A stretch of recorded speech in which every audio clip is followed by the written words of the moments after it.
আনিসুর রহমান জিকো যেন বাংলার বাজ পাখি, বাংলার এমিলিয়ানো মার্টিনেজ। আবারও পেনাল্টি সেভ করলেন এই গোলকিপার। বসুন্ধরার হয়ে নিজের চেনা রূপে ফিরেছেন জিকো, নিয়মিত করছেন বাজিমাত। জাতীয় দলে এখন অন্তত না ফেরার কারণ নেই বলাই যায়। তার সেভ ও ম্যাচ নিয়ে আরও শুনুন প্রতিবেদনায়। বাংলাদেশ প্রিমিয়ার লিগে বসুন্ধরা কিংস ও আবাহনী লিমিটেডের মধ্যকার বহুল প্রতীক্ষিত ম্যাচটি শেষ হয়েছে 2-2 গোলের ড্রয়ে। তবে ম্যাচের ফলাফলের চেয়েও আলোচনার কেন্দ্রে উঠে এসেছেন বসুন্ধরা কিংসের গোলরক্ষক আনিসুর রহমান জিকো। গুরুত্বপূর্ণ মুহূর্তে দিয়াবাতের পেনাল্টি ঠেকিয়ে আবারও প্রমাণ করেছেন কেন তাকে ডাকা হয় বাংলার এমিলিয়ানো মার্টিনেজ।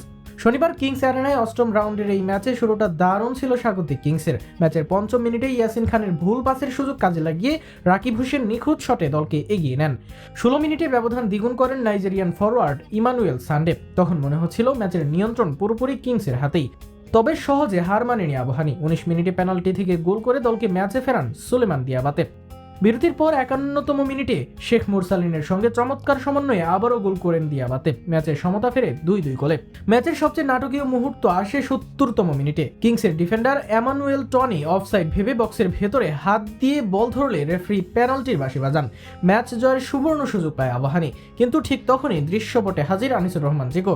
দিয়াবাতের শক্তিশালী স্পট কিক দুর্দান্ত রিফ্লেক্সে ফিরিয়ে দিয়ে কিংসকে নিশ্চিত হার থেকে বাঁচান তিনি। এই নিয়ে টানা দ্বিতীয় ম্যাচে পেনাল্টি ঠেকালেন জিকো, যা তাকে আবারও জাতীয় দলের আলোচনায় নিয়ে এসেছে। আত্মবিশ্বাস, আগ্রাসী উপস্থিতি আর চাপের মুহূর্তে ঠান্ডা মাথার সিদ্ধান্ত, সব মিলিয়ে তাকে এখন অনেকেই তুলনা করছেন আর্জেন্টিনার বিশ্বজয়ী গোলরক্ষক এমিলিয়ানো মার্টিনেজের সঙ্গে।